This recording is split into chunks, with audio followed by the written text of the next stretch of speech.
गीता में अर्जुन को स्वयं भगवान कह रहे हैं कि उस परमेश्वर की शरण में जा, उसके लिए उन संतों के पास जा जो तत्वदर्शी हो।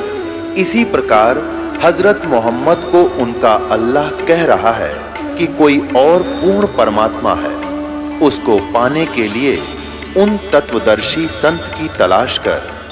वो प्रभु कौन है, ये जानने के लिए कृपया अवश्य सुनिए जगत गुरु तत्वदर्शी संत रामपाल जी महाराज के अमृत वचन। जब सीता जी का अपहरण हो गया तो श्री रामचंद्र जी बुरी तरह रो रहे थे सीता जी के वियोग में। भगवान शिव आकाश से देख रहे थे, पार्वती साथ थी और भगवान शंकर ने श्री रामचंद्र जी को प्रणाम किया आकाश से। पार्वती जी ने कहा कि आप किसको प्रणाम कर रहे हो? कि वो त्रिलोकीनाथ नीचे भगवान अवतरित हुए हुए उनको प्रणाम कर रहा हूं। पार्वती बोली भगवान है यो, रोन लग रहा। भगवान कभी रोता है? मैं इसकी परीक्षा लूंगी। यदि मैं सीता रूप धर कर बना के जाऊंगी, यदि मुझे पहचान लेंगे तो मैं इनको भगवान मान लूंगी, ना तो मैं प्रणाम ना करूं। अब भगवान शंकर बोले कि तू सीता रूप मत बनाना, यह गलती मत करती है, फिर मेरे काम की नहीं रहेगी, क्योंकि तू मेरी माता का रूप बना लेगी, मेरे माँ के तुल्य हो जाएगी। मैं तुझे पत्नी रूप में स्वीकार नहीं करूँगा। अब माँ कैसे? जैसे श्री ब्रह्मा जी तो प्रथम पुत्र काल के, द्वितीय श्री विष्णु जी और तीसरे हैं ये शंकर भगवान। तो बड़े भाई की पत्नी को माँ के तुल्य जानते हैं। तो ऐसे कहा कि तुम फिर मेरे काम की नहीं रहेगी अगर तुम ऐसी गलती कर देगी। तो वो कहने लगे कि ठीक है, मैं नहीं लूँगी परीक्षा, नहीं लूँगी। भगवान शंकर चले गए कहीं सैर सपट्टे को, और पीछे से फिर पार्वती ने सीता रूप बनाया, रामचंद्र जी के सामने खड़ी होगी। रामचंद्र जी ने क्या कहा कि कहाँ ए दक्ष पुत्री माया, भगवान शिव को कहाँ छोड़ आई, अकेली कैसे आ गई? बड़ी शर्मिंदा हुई कि आप तो सचमुच मुझे पहचान गए। तब उसने प्रणाम किया। अब पुण्यात्माओं देखो काल के खेल किसे गजब के। श्री रामचंद्र जी को अपनी पत्नी का तो पता नहीं हुआ कि जा रही है, कौन उठा ले गया, रो रहा है, और वह पहचान ली, वह पार्वती पहचान ली। अब काल कहता है कि गीता जी अध्याय नंबर 7 के श्लोक नंबर 1 से लेकर 5-6 तक कि इन बुद्धिमानों की बुद्धि और बलवानों का बल मेरे हाथ में है। जब चाहे इनकी बुद्धि को ऑन कर दूं, जब चाहे ऑफ कर दूं, रिमोट उसके हाथ में, जो इसके अंतर्गत है। तो कहते हैं अब काल ने वहाँ बुद्धि ऑन कर दी, पार्वती पे चुनवा दी, और अपनी पत्नी का पता नहीं उसने कौन उठा ले गया। इसको ध्यान से सुनना पुण्यात्मा, ये तत्व ज्ञान है जो निष्कर्ष निकाल कर दर दे। अब शंकर भगवान, एक काल है, काल ने शंकर भगवान के मन में प्रेरणा कर दी, और मन में नहीं आ गया, पक्की है, गई होगी। तो उसने पूछा कि परीक्षा ले आई? पार्वती बोली ना, मन परीक्षा कोई ना ली है, झूठ बोला, परीक्षा ना ली, झूठ बोला। वह जानगी कहाँ, ये तो हंसने लगी। वह भगवान शंकर ने उस दिन के बाद उसको त्याग दिया कि मैं तुझे पत्नी रूप में स्वीकार नहीं कर सकता, अर्थात उससे व्यवहार बंद कर दिया। तो उसने सोचा, पार्वती ने सोचा कि ये तो जिद के पक्के हैं, अब तो इसने जो कह दिया सो कह दिया, मानने को नहीं। क्यों ना मैं कुछ दिन अपने घर चले जाऊं, कुछ दिन में ये ठीक हो जाएंगे, फिर मैं आ जाऊंगी या मुझे लेने आ जाएंगे। ऐसा सोच के पार्वती, यानी वो दक्ष की पुत्री पार्वती, अपने पिता दक्ष के घर चली गई। और दक्ष ने जब ब्याह करा इसके साथ, शंकर भगवान के साथ, दक्ष नाट्य था कि मैं इस शंकर का तेरी शादी करूं को ना अपनी बेटी की, इसके गल में सांप पड़े, सिर फड़ हो रहे, सारे राख लपेटे रखे, मैं नहीं इसका ब्याह हूँ। पार्वती ने अपनी स्वेच्छा से इनको वरा था, यानी अपनी इच्छा से अपने पिता किसी ऊपर के होकर ब्याह करवाया था, शादी कराई थी। तो राजा अक्षुभ था, किसी भी शादी ब्याह में किसी खुशी के मौके पर इन दोनों को नहीं आमंत्रित करता था। राजा दक्ष ने एक यज्ञ कर रखी थी, उसमें अन्य सभी बेटियां बुला रखी थी, उनके दामाद बुला रखे, अपने दामाद भी बुला रखे थे, उनके पति। लेकिन भगवान शंकर को और इस पार्वती को आमंत्रित नहीं किया। जब ये वहाँ पहुँची अपने पिता के घर पर, वहाँ हवन चल रहे थे, बड़े बड़े कुंड बना करते ये ब्राह्मण, बड़े कुंड, और फिर उसमें हवन दे पलट पूरे डोरे के डोरे न डाला करते, पूरे बड़े बड़े कड़छे, और वो पूरा लोक पड़ा कर पुना करता जलाना था राजा का माल, टुकड़े डालो किसी तरह।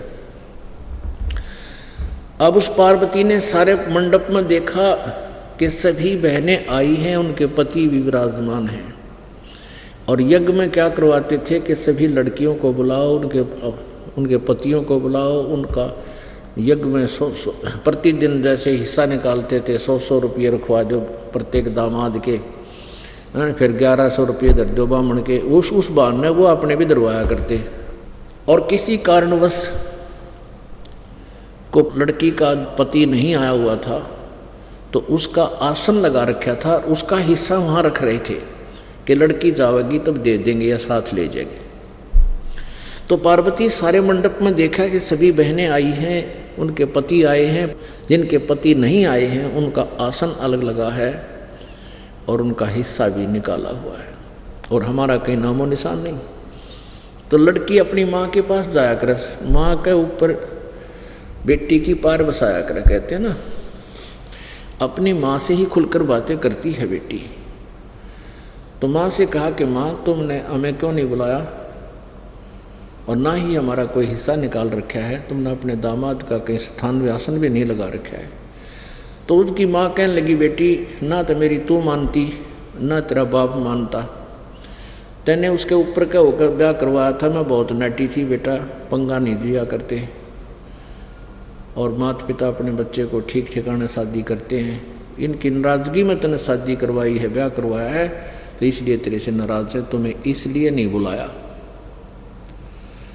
अपने पिता तो बात कर, मेरे सिर में दर्द मत करे। वो आ गई फिर राजा दक्ष के पास। राजा दक्ष बैठा था सिंहासन पर, हवन हो रहा था। उसने जाके कहा, पिताजी आपने हमें आमंत्रित क्यों नहीं किया, आपके दामाद का अपने आसन भी नहीं लगा रखा है। तो उसने कहा दक्ष ने कि तुम्हें किसने बुलाया है, तुम बिना बुलाए क्यों आई मेरे घर पे।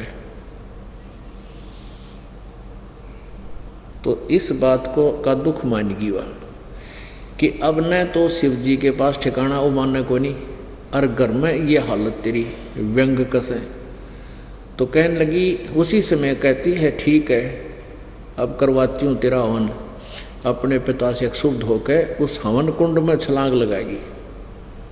अब जल्दी करके होगी और उसको बुझू का फटाफट बाहर निकाला, इतने उसका सारा चाम जल गया, अस्थि पिंजर शेष बच गया, वह निकाल अवश्य ली हवन कुंड से बाहर, इतना वो सब जल गया उसका। उधर से शंकर भगवान को पता चला, ऐसे कहानी बन गई।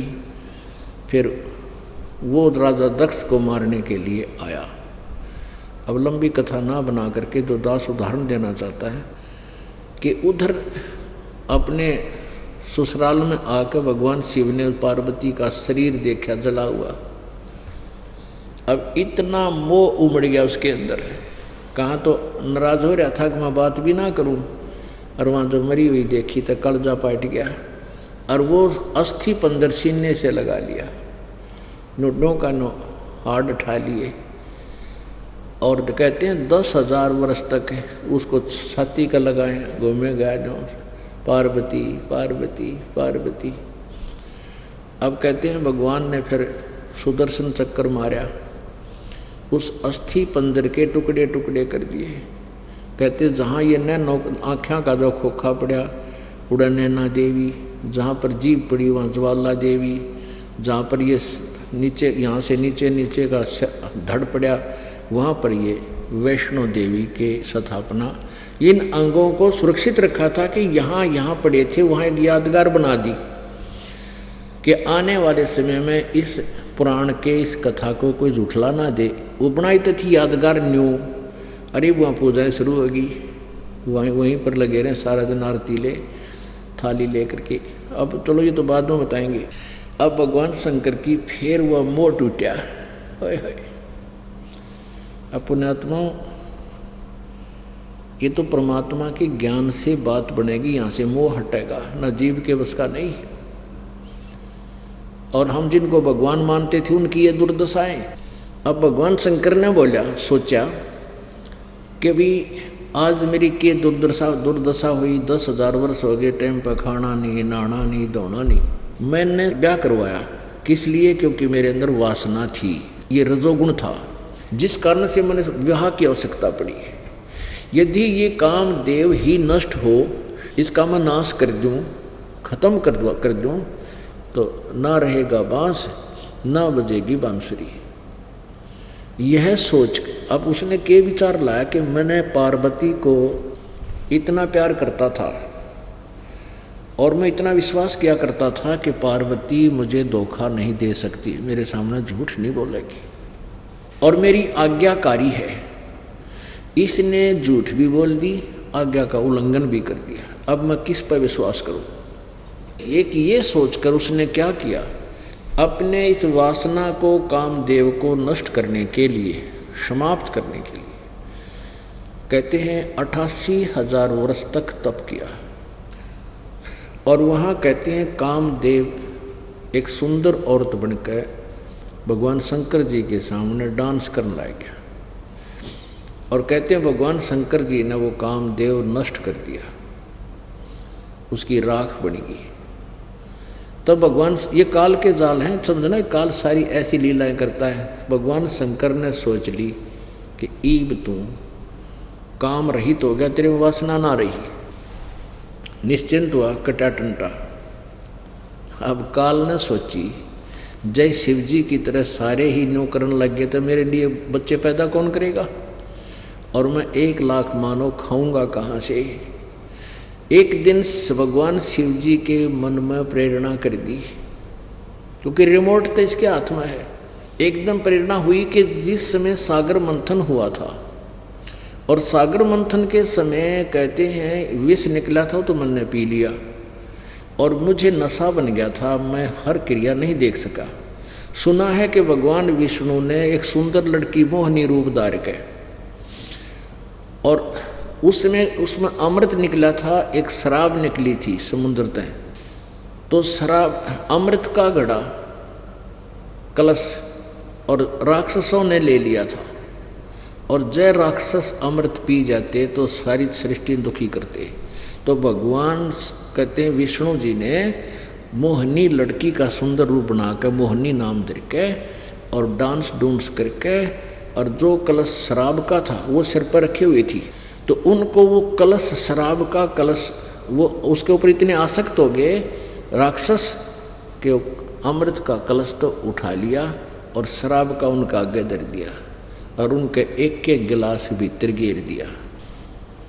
वो तो सारे हो गए नटोल, और भगवान फिर लेकर वो अमृत का कलश देवता ती प्या दिया। तो शंकर भगवान ने सोचा कि मैं भगवान विष्णु जी के उस लड़की रूप को नहीं देख पाया था, और आज भगवान से कहूँगा वो स्त्री रूप बना के दिखा मैंने, ताकि मैं दर्शन कर सकूँ। अब इस उद्देश्य से भगवान शंकर जी विष्णु जी के घर, विष्णु लोक में चले गए। उनके द्वार पर जाकर बैठ गए, उनके बरंडे में आवा भगत हुई, कुशल मंगल हुई, कारण पूछा कि कैसे दर्शन दिए भोलेनाथ आज यहाँ पर, हे शंकर भगवान आज कैसे दर्शन दिए। तो भगवान शंकर जी ने अपना उद्देश्य बताया कि मैं इसलिए आया हूँ, मैं आपका वो मोहनी रूप देखना चाहता हूँ। और मैं उसमें देख नहीं सका, मुझे एक वो अपना मोहनी रूप बना के दिखा दो। भगवान विष्णु कहने लगे, भले मानस, वो तो कोई समय था, भले व्यक्ति भगवान, वो तो कोई समय था, एक समय पर पता नहीं क्या करना पड़ जा, पर ये लड़की के ऊपर बन के दिखाऊँ तो ना। तो भगवान शंकर बोले, जी यो तो दिखाना ही पड़ेगा ना, तो मैं तो यूँ बैठ गया तेरे मरने आ गए, इतना नहीं दिखा लेगा मैं तो उठू को नहीं। भगवान विष्णु ने सोचा, ये 88,000 वर्ष तक बूढ़ा बैठा रहा, वहाँ बैठा रहा, जब यहाँ बैठ गया तो ये उठाना मुश्किल हो जाए, रोज माथा लग गया सवेरे सवेरे।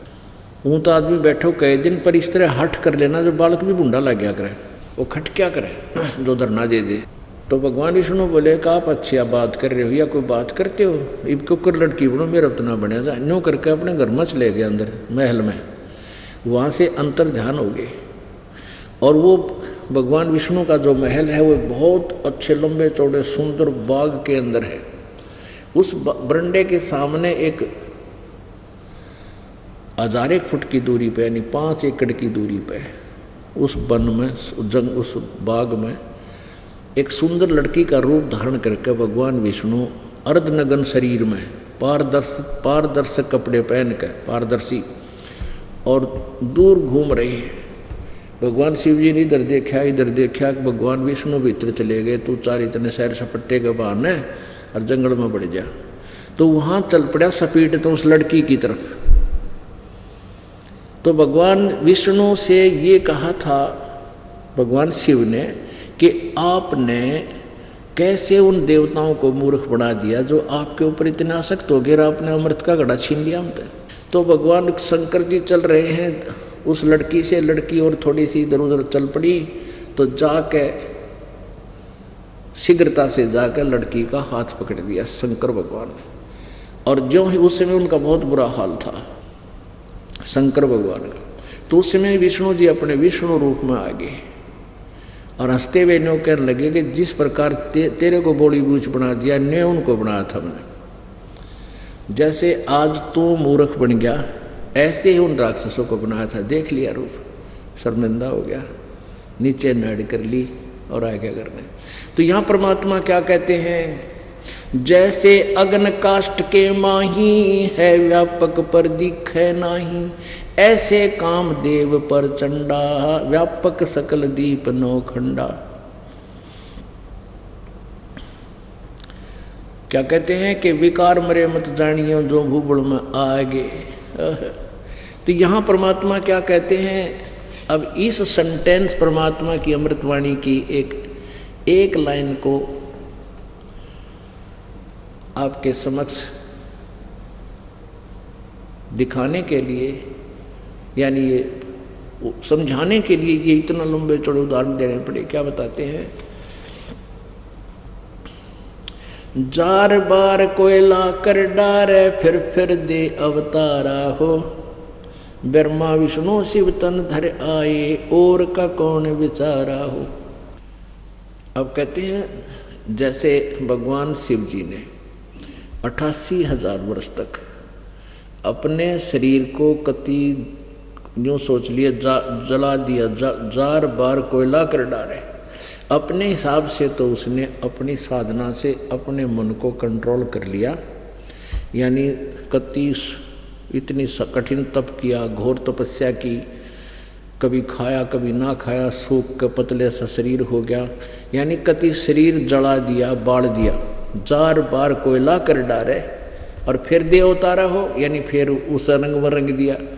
तो इस जीव की न्यों दुर्गति कर रहा है।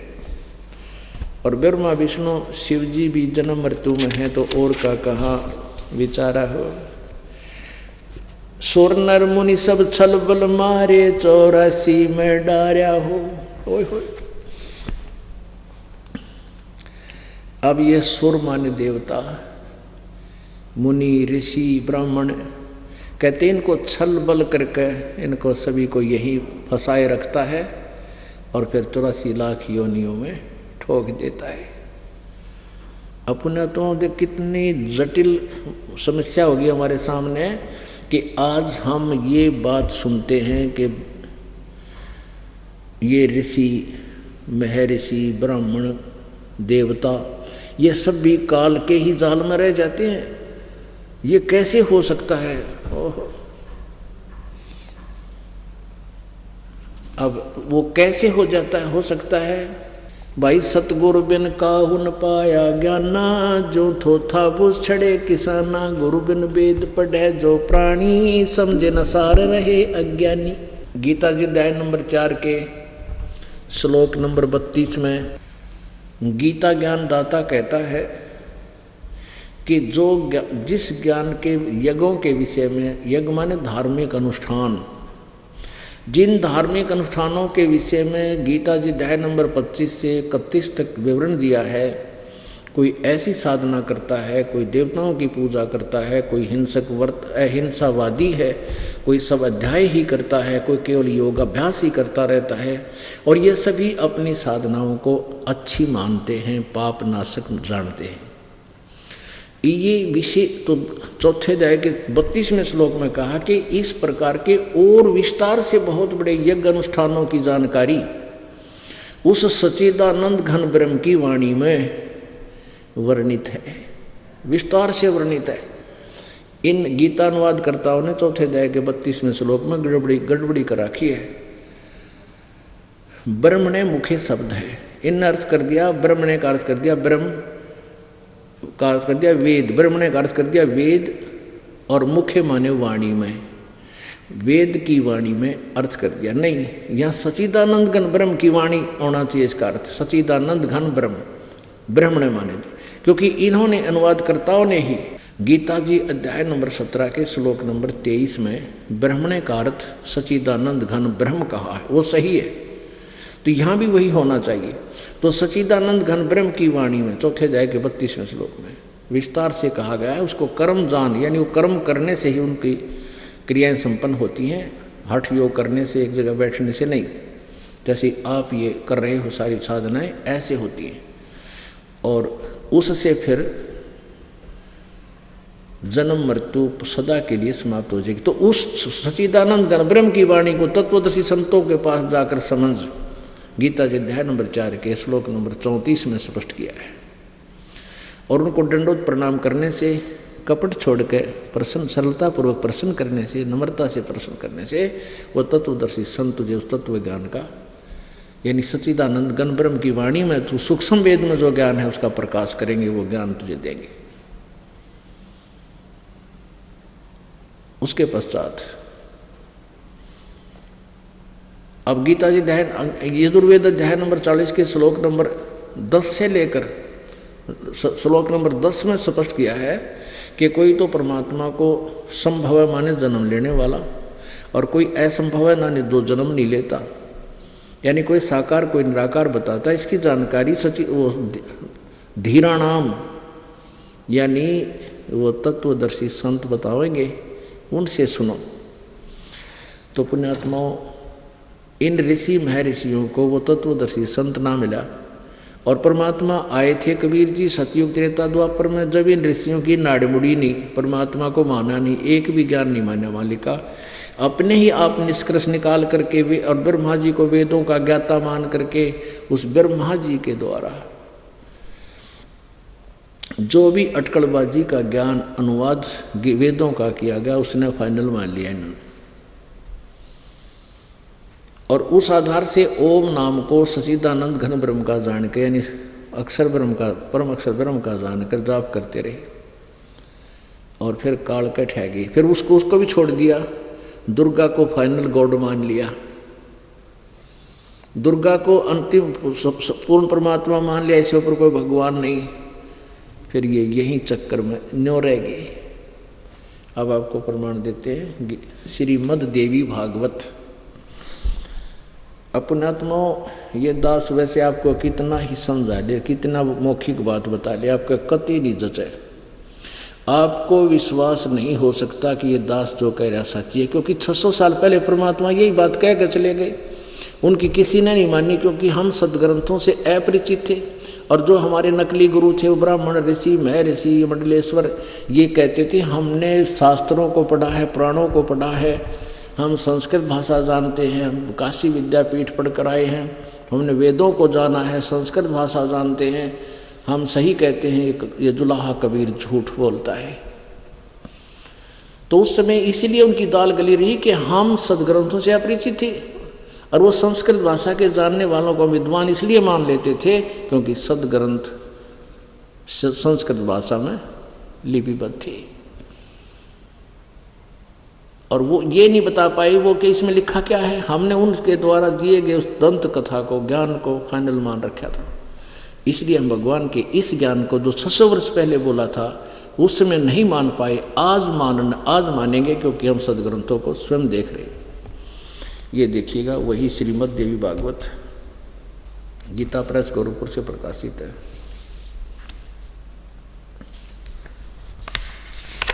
इसके संपादक हैं हनुमान प्रसाद पोदार चिमनलाल गोस्वामी।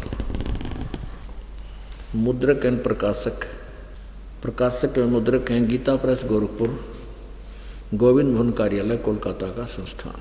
अब इनका सारे का इतिहास सुनाना पड़ेगा पुण्यात्माओं, क्योंकि ये एक बिल्कुल फ्रेश सब्जेक्ट लगता हमें, इसलिए इसको रह रहकर सुना। पहला स्कंध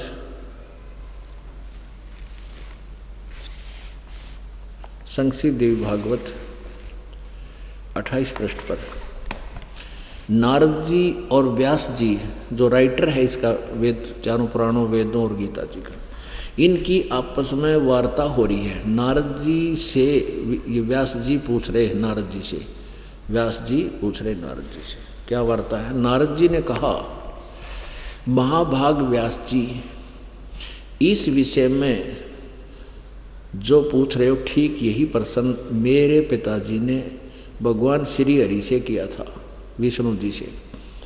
देवादिदेव भगवान जगत के स्वामी हैं। नारद कह रहा है ये सबके स्वामी हैं। लक्ष्मी जी उनकी सेवा में उपस्थित रहती हैं। दीप कौस्तमणि उनकी शोभा बढ़ाती है। वे शंख चक्र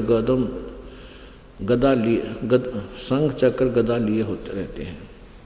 पीताम्बर धारण करते हैं, 4 भुजाएं। आगे देखो, जगत गुरु एवं देवताओं के भी देवता हैं। ऐसे जगत प्रभु भगवान श्री हरि महान तप कर रहे थे, महान तप, उनकी समाधि लगी थी। यह देखकर मेरे पिताजी ब्रह्मा जी को बड़ा आश्चर्य हुआ। अतः उन्होंने उनसे जानने की इच्छा प्रकट की। ब्रह्मा जी ने पूछा, प्रभु आप देवताओं के अध्यक्ष, जगत के स्वामी, ब्रह्मा जी भी ये बोल रहे हैं, और भूत भविष्य एवं वर्तमान से भी जीवों के एकमात्र शासक हैं। भगवान फिर आप क्यों तपस्या कर रहे हैं और किस देवता की यानी किस भगवान की आराधना में ध्यान वगैरह है। मुझे असीम आश्चर्य तो ये हो रहा है कि आप देवेश्वर एवं सारे संसार के शासक होते हुए समाधि लगाए बैठे हो। ब्रह्मा जी के विनीत वचन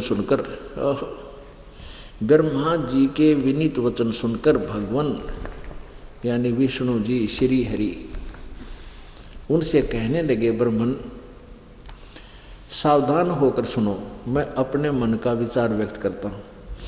देवता दानव मानव सब यही जानते हैं कि तुम सृष्टि करते हो, मैं पालन करता हूँ, और शंकर संहार किया करते हैं। फिर भी वेद के पारगामी पुरुष अपनी युक्ति से यह सिद्ध करते हैं कि रचने, पालने और संहार करने की यह योग्यता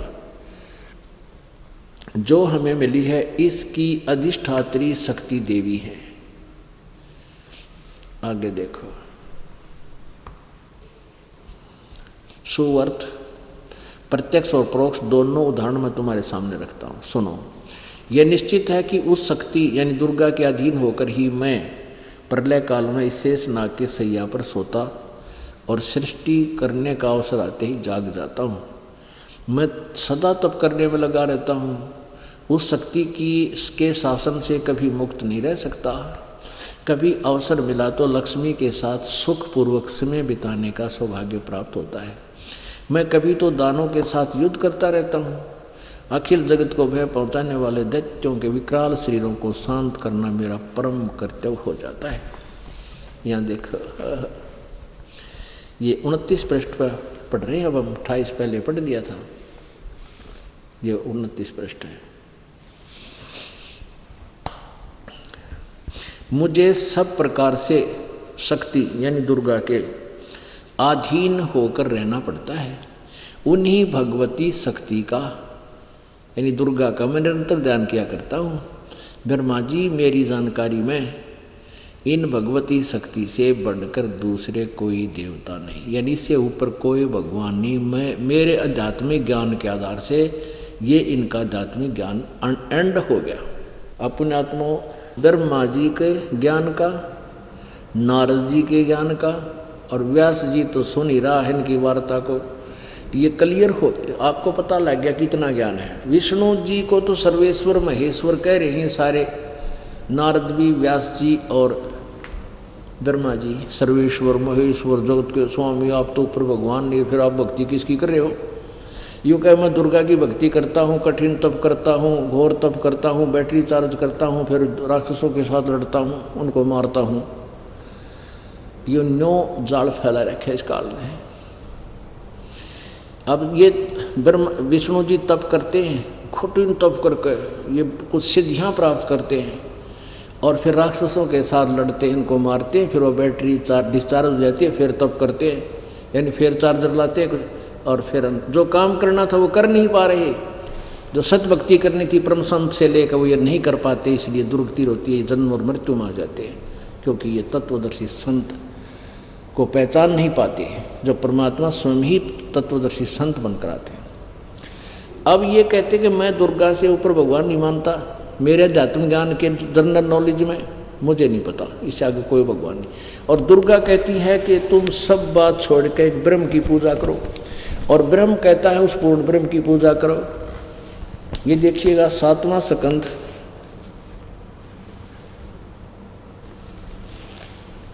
संक्षिप्त देवी भागवत 562 पृष्ठ से प्रारंभ करते हैं। देवी के द्वारा, दुर्गा के द्वारा हिमालय को ज्ञानोपदेश, ब्रह्म स्वरूप का वर्णन। ये पहले तो अपने विषय में कहती है, श्री देवी कहने लगी, यहाँ से पढ़ेंगे। उस ब्रह्म का क्या स्वरूप है यह बतलाया जाता है, जो प्रकाश रूप, सबके अत्यंत समीप में स्थित, हृदय रूप गुहा में स्थित होने के कारण गुहाचर नाम से प्रसिद्ध है और महान पद अर्थात परम प्राप्य है। दुर्गा बता रही है वह समस्त जगत के, वह समस्त प्रजा के ज्ञान से परे है, अर्थात किसी की बुद्धि में आने वाला नहीं है, ऐसा तुम जानो। जो परम प्रकाश रूप है, जो सूक्ष्म से भी अत्यंत सूक्ष्म है, जिसमें संपूर्ण लोक और उन लोकों में निवास करने वाले प्राणी स्थित हैं, वही ये अक्षर ब्रह्म है, वही सबके प्राण है, वही सबकी वाणी है और वही सबके मन है। ये परम सत्य और अमृत अविनाशी तत्व है। सौम्य, उस वेदने योग्य लक्ष्य का तुम वेदन करो, मन लगाकर उसमें तन्मय हो जाओ। सौम्य, उपनिषद में कथित महान अक्षर रूप धनुष को, धनुष लेकर उस पर उपासना द्वारा तीक्ष्ण किया हुआ बाण संधान करो और फिर भावानुगत चित्त के द्वारा उस बाण को खींचकर उस अक्षर रूप ब्रह्म को ही लक्ष्य बनाकर वेधन करो। ओह, उसका उस पर्वण माने ओम तो धनुष है, जीवात्मा बाण है और ब्रह्म उसका लक्ष्य कहा जाता है। इसका तात्पर्य यह है कि दुर्गा ये कह रही है कि ओम, जीव ने ओम नाम का जाप करना चाहिए और ब्रह्म को पाने का उद्देश्य होना चाहिए। इसका फाइनल फैसला हो गया। आगे देखो, पर्वण माने धनु, पर्वण तो ओम तो धनुष है, जीवात्मा बाण है।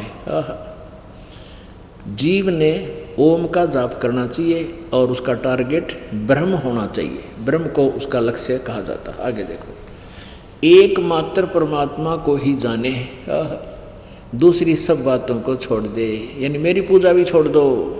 यही अमृत रूप परमात्मा के पास पहुंचाने वाला पुल है। संसार समुद्र से पार होकर अमृत स्वरूप परमात्मा को प्राप्त कराने की यही सुलभ साधना है, यही सुलभ साधन है। इस परमात्मा का, इस आत्मा का लिखा ना, इस परमात्मा का ओम के जप के साथ ध्यान करो। ओम का जाप करें और इससे अज्ञान में अंधकार से परे, सर्वथा परे और सरसार समुद्र से पार जो ब्रह्म है उसको पा जाओगे, तुम्हारा कल्याण हो। और वो कहाँ रहता है? वह सबका आत्मा, यानी आत्मा बने जो कह रहा तो मेरी जान तो प्यारा है, वो सबका प्रिय भगवान ब्रह्म को कह रही है, या सबका आत्मा ब्रह्म लोक रूप दिव्य आकाश में स्थित है, वहाँ रहता है, ब्रह्म लोक में रहता है वो ब्रह्म। ओम नाम से इस ब्रह्म को प्राप्ति कर लोगे, ये तो दुर्गा कह रही है। अब आपने गीता जी अध्याय नंबर 8 के श्लोक नंबर 13 में यो गीता ज्ञानदाता ब्रह्म कहता है, ओम इति एकाक्षरम ब्रह्म व्यवहारन माम अनुसमरण यह प्रयाति तजंदेहम सयाति परमाम गति।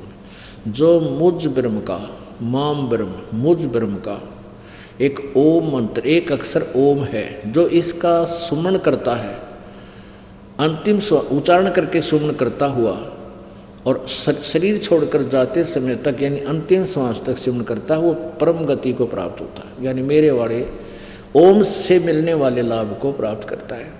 फिर गीता जी अध्याय नंबर 4 के श्लोक नंबर 5 और 9 में, अध्याय नंबर 2 के श्लोक नंबर 12 में गीता ज्ञानदाता कहता है, ये ब्रह्म कि अर्जुन तेरे और मेरे बहुत जन्म हो चुके, तू नहीं जानता मैं जानता हूँ।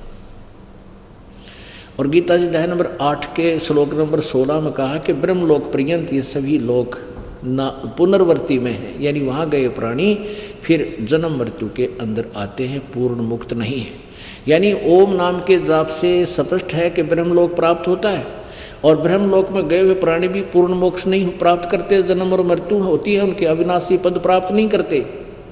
गीता जी अध्याय नंबर 8 के श्लोक नंबर 1 में अर्जुन ने पूछा, भगवान आपने अध्याय नंबर 7 के श्लोक नंबर 29 में गीता में कहा है कि उस तत्व ब्रह्म को जानने के पश्चात और सारे अध्यात्म ज्ञान से परिचित होने के उपरांत, सब कर्मों से परिचित होने के उपरांत प्राणी केवल जरा और मरण से छूटने का ही प्रयत्न करता है। जरा माने बुढ़ापा और मरण माने मृत्यु। इस बुढ़ापे वाले दुख से दुखी होकर फिर सदा के लिए इस मृत्यु से पीछा छुटवाना चाहता है।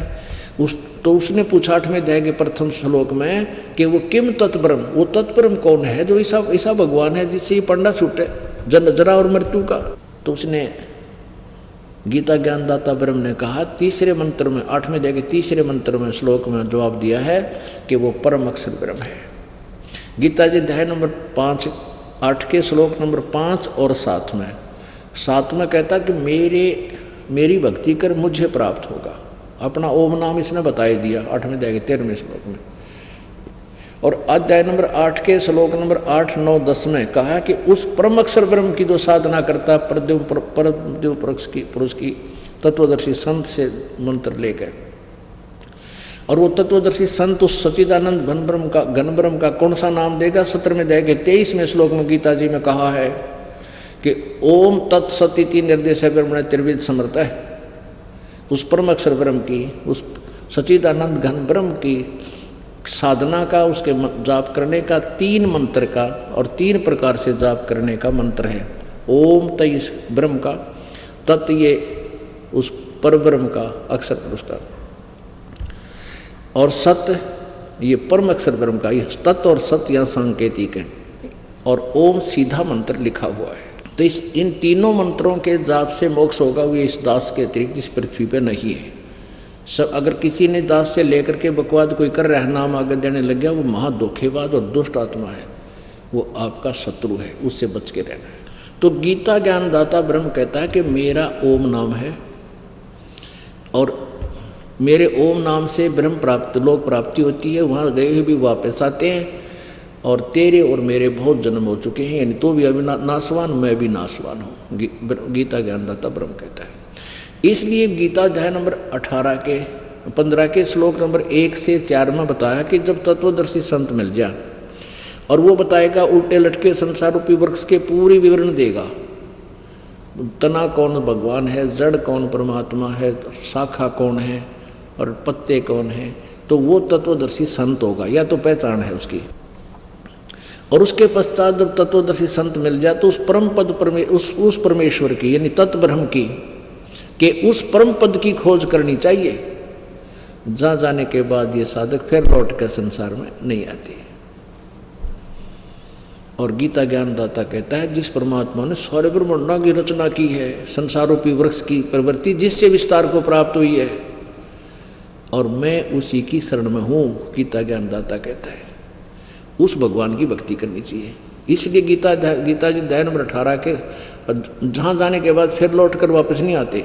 गीता जी अध्याय नंबर 18 के श्लोक नंबर 62 में कहा कि तू सर्वभाव से उस परमेश्वर की शरण में जा, उसकी कृपा से तू परम शांति और सनातन परम धाम शाश्वतम स्थानम, यानी उस अमर लोक को प्राप्त होगा जहाँ जाने के बाद फिर जन्म मृत्यु नहीं होगी। अब पुण्यात्मा, यहाँ परमात्मा ने कहा है कि सुरनर मुनिजन 33 करोड़ी बंदे सभी निरंजन डोरी। ये सभी काल के जाल में फंसे हुए हैं, इनको छल बल करके काल ने कहते यही फंसा रखे है। ये झूठा ज्ञान प्रचार करवा के इनको कोई ज्ञान को नहीं कह ख्याल भी को नहीं पता इनको। ब्रह्मा विष्णु जी कहता हमें भी दुर्गा तो ऊपर भगवान नहीं मानता। दुर्गा कहती है कि मेरे तो ऊपर ब्रह्म है, उसकी साधना करो। ब्रह्म कहता परमेश्वर ब्रह्म की साधना करो, और उसकी साधना के विषय में नहीं कोई जानता, केवल तत्वदर्शी संत बताएगा जो परमात्मा का सच्चा नुमाइंदा होगा। अब यहाँ देखो 414 पृष्ठ पे अब परमात्मा की इस वाणी में क्या कहा है। सुरनर मुनिजन छल बल मारे 84 में डार्याओ, मध्य आकाश आप जा बैठा वो ज्योत स्वरूप उजियारा हो। कहते हैं बीच में जाकर सतलोक में ना इसमें 21 में ब्रह्मांड में विराजमान है, और कहते हैं उसके पार एक और नगर है जहाँ बरसे अमृत धारा हो। श्वेत स्वरूप फूल जहाँ फूले हंसा करत विहारा हो। ये प्यारी आत्मा जब सब बुराइयों से रहित होकर सतभक्ति करके हंस रूप धारण बन जाएंगी, यानी हंस रूप में आ जाएंगी। रूप नहीं बुगले के ऐसा रूप नहीं बनेगा, यानी उस जैसा आपका स्वभाव बन जाएगा। तो कहते फिर वहाँ सतलोक में ठाठते घूमया करेंगे, और कोट चंद्र सूर्य छप जा उस पूर्ण परमात्मा का एक रोम चमकारा हो। एक रोमकूप की शोभा करोड़ सूर्य करोड़ चंद्रमा मिला दे, इतनी से भी ज़्यादा अधिक शोभा है। कहे कबीर सुनो धर्मदासा तुम लखो पुरुष दरबारा हो। उस परमात्मा का वो दरबार देख तो अब प्रश्न चल रहा था कि सुरनर मुनिजन सब छलबल मारे 84 में डारा हो, ये के बाण नहीं देख। अब देखिएगा 414 पृष्ठ पर क्लियर हो जाता है। सतियों के ब्राह्मण कहते वेद के पूरे विद्वान थे और दुर्गा की पूजा करा करते। ये खाक विद्वान थे, क्या जाने थे वेदों के विषय में। ये देखना, ये वही संक्षिप्त देवी भागवत है, 6ठा स्कंद है और पृष्ठ नंबर 414 है। जन्मे जय ने पूछा, ब्राह्मण महाभाग किस युग में कैसा धर्म का स्वरूप है, इस संपूर्ण विषय को विशेष रूप से बताने की कृपा कीजिए। व्यास जी बोले, राजन यह निश्चय है कि सतयुग में ब्राह्मण वेद के पूर्ण विद्वान थे। उनके द्वारा निरंतर भगवती जगदम्बा की आराधना होती थी, और भगवती का दर्शन करने के लिए उनका मन सदा ललायित रहता था। अब देखो, प्रत्येक गांव में शक्ति मंदिर का उद्घाटन हो, प्रत्येक गांव में दुर्गा का मंदिर हो, इस विषय की उनके मन में बड़ी उत्सुकता थी। ये देखिए फिर पढ़ोगे, अरे राजन यह निश्चय है, व्यास जी कह रहे हैं, writer of the Veda Gita and Purana, ये लेखक है इनका। सतयुग में ब्राह्मण वेद के पूर्ण विद्वान थे और उनके द्वारा निरंतर दुर्गा की पूजा होती थी, भगवती की आराधना होती थी। और वह न सोचा करते सारा इसका मंदिर बना है, प्रत्येक गाँव में मंदिर का उद्घाटन। और फिर देखो, ये तो सतयुग के ब्राह्मणों के बारे में बताइए। देखो कलयुग के ब्राह्मणों के विषय में क्या लिखा है 414 पृष्ठ पर 6ठे स्कंद में। धर्म की ये स्थिति त्रेता में रही, परंतु कुछ ह्रास हो गया था। सतयुग की जो सती थी वह द्वापर में विशेष रूप से कम होगी। राजन, उन प्राचीन युगों में यानी द्वापर, त्रेता और सतयुग में जो राक्षस समझे जाते थे वे कलयुग में ब्राह्मण माने जाते हैं। यो मैं ऋषि दानव, ये ब्राह्मण था, ऋषि मैं ऋषि को चाहे ब्राह्मण को, वे कलयुग में ब्राह्मण माने जाते हैं। जो पहले राक्षस थे उनके से स्वभाव के थे ईब के ये ब्राह्मण हैं, क्योंकि अब के ब्राह्मण प्राय पाखंड करने में तत्पर रहते हैं, दूसरों को ठगना, झूठ बोलना और वैदिक धर्म से, कर्म धर्म से अलग रहना कलयुगी ब्राह्मणों का स्वाभाविक गुण बन गया। अपने आत्माओं, परमात्मा कहा करते थे, निरंजन धन तेरा दरबार, निरंजन धन तेरा दरबार, जहाँ पर तनिक ना न्याय विचार। भाई वैसा ओढ़े मुल मुल खासा, गल मोतियों के आर, वैसा ओढ़े मुल मुल खासा, गल मोतियों के आर। पतिभर्ता को मिले न खाद्य सूखा नरस आहार, निरंजन धन तेरा दरबार, निरंजन धन तेरा दरबार, जहाँ पर तनिक न न्याय विचार। भाई पाखंडी की पूजा जग में, संत को कहें लबाड़े। परमात्मा कहे मन्नत ये नहीं कहे मुँह फटा है बिरानी के बंड है ब्रह्मा विष्णु महेश, तभी ऊपर भगवान बतावे। अरे इन पाखंडी झूठों का, ब्राह्मणों का, ऋषियों का जो झूठ बोल रहे, वेद और गीता के विरुद्ध ज्ञान दे रहे हैं, इनको तुम सच्चे मान रहे हो, विद्वान मानते हो। भाई पाखंडी की पूजा जग में, संत को कहें लबाड़े। इन अज्ञानी को परम विवेकी और ज्ञानी को मूढ़ गंवार, निरंजन धन तेरा दरबार, निरंजन धन तेरा दरबार, जहाँ पर तनिक न न्याय विचार। कहे कबीर सुनो भाई साधो, यहाँ सब उल्टा व्यवहार। कहे कबीर सुनो भाई साधो, यहाँ सब उल्टा व्यवहार। इन सच्चों को तो झूठा बतावें, इन झूठों का एतबार, निरंजन धन तेरा दरबार, निरंजन धन तेरा दरबार, जहाँ पर तनिक न न्याय विचार। कहे कबीर सुनो भाई साधो, यहाँ सब उल्टा व्यवहार। कहे कबीर सुनो भाई साधो, यहाँ सब उल्टा व्यवहार। सच्चे को तो ये झूठा बतावें, इन झूठों का एतबार, निरंजन धन तेरा दरबार, निरंजन धन तेरा दरबार, जहाँ पर तनिक न न्याय विचार। सत्साही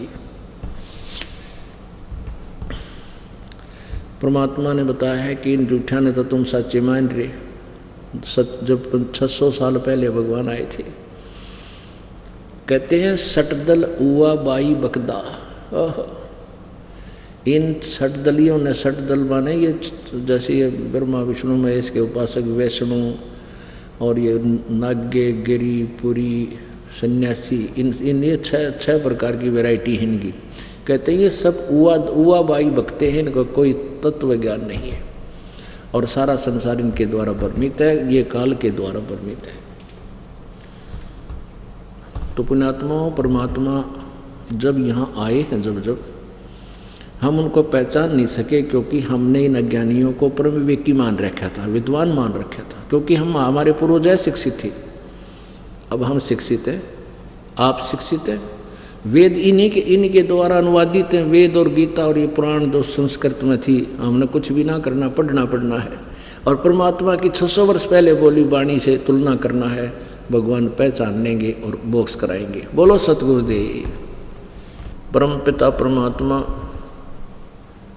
पूर्ण ब्रह्म, सर्व सृष्टि रचनहार, कुल मालिक, परम अक्षर ब्रह्म, कबीर देव जी की असीम कृपा से इस धरातल के ऊपर ये सत्संग प्रारंभ हुए। वो भी पुण्यात्मा है जो इस सत्संग के अंदर पहुंच पाती हैं, जिनको ये सत्संग श्रवण करने का अवसर प्राप्त होता है। वर्तमान में इस पृथ्वी पर यदि कोई वस्तु असंभव है तो सत्संग है।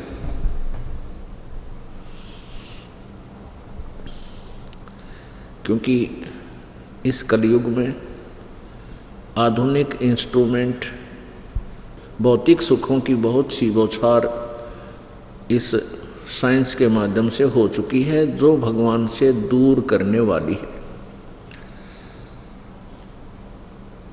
इसका सारा कारण आपका धीरे धीरे समझ में आएगा कि ये कलयुग क्यों रचा, कलयुग के अंदर काल ने ऐसा क्यों सिस्टम पैदा किया। ये वो पीक टाइम है, ये वो स्वर्ण अवसर है कि मानव अब भक्ति करके सतलोक चला जाएगा। और परमेश्वर कबीर जी का प्रचार ये पूरे विश्व में होने का समय है। तो काल ने पहले से ही इस युग की ऐसी रचना कर दी कि जब ये भक्ति काल शुरू होवे, अब ये भक्ति काल शुरू हो गया, तो उस समय आधुनिक इंस्ट्रूमेंट, ये विज्ञान चरम सीमा पर पहुंचा दी। टेलीविज़न बनाए पहले आता है, टीवी, चलो वो तो घर घर में माथा मार ले आदमी, सामने जाकर उसके लिए देखा देखी करा करते। अब जब से ये परमात्मा की रजा हुई है इस दास के ऊपर और ये सत्संग परमात्मा का प्रारंभ हुआ है, उसी दिन से और टेक्निक एक से एक नई ये काल भगवान वैज्ञानिकों को दे रहा है। जीव के बस के नहीं कंप्यूटर बना लेना, जीव के बस के नहीं ऊपर सैटेलाइट सेट कर लेना। ये इस काल भगवान ने, जो कि स्वर्ग के देवताओं को भेजता है और उनके अंदर से प्रेरणा करके वैज्ञानिकों के अंदर प्रवेश करके उन देवताओं से वो इंस्ट्रूमेंट बनवा दिए। यदि मानव के बस की ये बातें होती तो सतयुग त्रेता द्वापर में आप देख लो, एक रथ बोला करते, उसमें रथ, एक रेडू बैलगाड़ी समझ लो इस टाइप की, और उसमें 4 खच्चर जोड़ा करते, 5 5 6 6 7 7 8 8 11 11 ये घोड़े जोड़ के खींच के ले जाया करते। क्योंकि ऐसे ही रास्ते थे, गहरी गहरी लीक हो जाती, कि तो पानी में काटने पड़ते, कि तो डलिया में खींच ले जाते, तो एक से नहीं खींचता हो। तो अब ये क्या बना दिया इस काल भगवान ने, इसलिए आवश्यक समझा कि ये प्राणी भक्ति ना कर ले, मोबाइल बनवा दिए। दिन रात टेलीविजनों के अंदर 12 बजे शुरू कर ले, कोई गाने बजाने बकवाद स्वरूप आवेगी। और फिर ये मोबाइल बनवा दिए, जेब में रखो, जब भी संसारिक धंधे ते टाइम मिला अपना कान का ला ले, और नहीं तो अंदर अंदर जेब में डाल के कान में ला ले, गाने सुनता जा। तो इस काल ने ये चालता चाली थी भक्ति से दूर करने की, लेकिन परमात्मा की लीला को ये काल भगवान ज्योति निरंजन ब्रह्म नहीं समझ सकता, ये तो जीव है उसके सामने। अब परमात्मा ने उसी का सदुपयोग हमारे भक्तों के द्वारा शुभ काम में ले लिया। हमारे बच्चे इसमें अपनी परमात्मा के सत्संग रखते हैं, सीडी की सीडी, इसके अंदर डीवीडी की डीवीडी, तो 20-20 30-30 घंटे की फीड कर लेते हैं, और वही कान में लगा कर बैठ कर बस में कोई तो मंत्र सुन कर रहा अंदर अंदर, कोई भगवान का सत्संग सुन रहा है। तो उसका सदुपयोग परमात्मा के बच्चों ने इस प्रकार कर दिया। और जो भक्ति से दूर हैं वो सारा दिन या तो बकवाद गढ़ेंगे, समय मिल गया था अपना ये फिल्म आदि श्रवण करते रहते हैं, गाने सुनते हैं या फिल्म देखते हैं। आप जी के ऊपर एक विशेष रजा है परमात्मा की कि आपको ये सत्संग सुनने को मिल गया। आपके ना जाने कौन से पुण्य, कौन कौन से जन्म जन्मांतर के पुण्य आपके साथ हैं, और धन्य आपके माता पिता को जिनसे जन्म हुआ। आपको मालिक का मार्ग मिला, मोक्ष होगा भी गारंटीड होगा, लेकिन होगा उनका जो नियम में रहेंगे, मर्यादा भंग करने वाले का फिर वो फाउल हो जाएगा। मात पिता मिल जाएंगे, मात पिता मिल जाएंगे, लख 84 माही, ये सतगुरु सेवा और ये भक्ति भाई फेर मिलन की नाही। इससे पहले नहीं थी यह भक्ति और इस दास के बाद यह भक्ति समाप्त हो जाएगी। अब तो चलेगी कुछ वर्षों तक, फिर कलयुग तो बहुत लंबा चौड़ा विशेष है, उसमें ये नहीं रहेगी लास्ट में। तो इस समय में जिन पुण्यात्माओं का मानव जीवन होगा, धन्य है उनके पुण्य, धन्य है उनके माता पिता जो ऐसे समय में उनको जन्म दिया। तो क्या बताते हैं कि जैसे आज आप इस संतान संपत्ति को फाइनल मान रहे थे, जब तक हम सत्संग नहीं सुना था हम इसी प्रोसीजर में को फाइनल मान रहे थे। यही क्रिया फाइनल थी कि बच्चे हो जाएंगे, फिर इनका ब्याह कर देंगे, इनको पढ़ाएंगे लिखाएंगे, युवा हो जाएंगे, फिर इनका विवाह कर देंगे, फिर भगवान इनका संतान दे और फिर हमारी बेशक मृत्यु हो जा, बेशक टिकट कट जा, कोई दिक्कत नहीं। हमने इतना ही मान रखा था। अब इस परमात्मा के तत्व ज्ञान की रोशनी में हमें बहुत दूर तक दिखाई देने लगा। क्या बताते हैं कि जो संतान संपत्ति या माता पिता को आप अपना मान रहे हो, ये संतान तो आपको अन्य प्राणियों के शरीरों में भी प्राप्त हो जाएंगे। कुत्ते की योनि में जाओगे वहाँ भी माता पिता, पशु पक्षियों की किसी भी योनि में जाएंगे तो वहाँ भी माता पिता मिल जाएंगे, लेकिन ये भक्ति नहीं मिलेगी। ऐसे परम संत नहीं मिलेंगे जो आज आपके ऊपर कृपा की। ये दास अभिमान नहीं करता। परम का अर्थ होता है, कोई अभिमान शब्द नहीं है परम। परम का अर्थ होता है श्रेष्ठ। श्रेष्ठ संत वही होता है जो सत्य ज्ञान दे, सत्य मंत्र साधना का बतावे, उसको परम संत कहते हैं। तो परमेश्वर कबीर जी ने हमें बताया है कि मानव जीवन दुर्लभ है, मिले न बारंबार, जैसे तरवर से पत्ता टूट जाए वो फेर नहीं लगता डार। मानुष जन्म पाए के जय नहीं रटे हरि नाम, जैसे कुआ जल बिना फिर बनवाया क्या काम।